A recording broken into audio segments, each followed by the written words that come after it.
నమస్తే మా బుజ్జి గుమ్మడికాయ. నమస్తే. ఏమ్మా భోజనాలు ఈరోజు? పప్పు, పాయసం, అట్టిపండు, మజ్జిగ, అంతేనా? తాలింపు,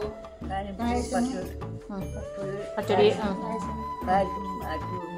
మజ్జిగ, సాంబారు అయిపోయినా?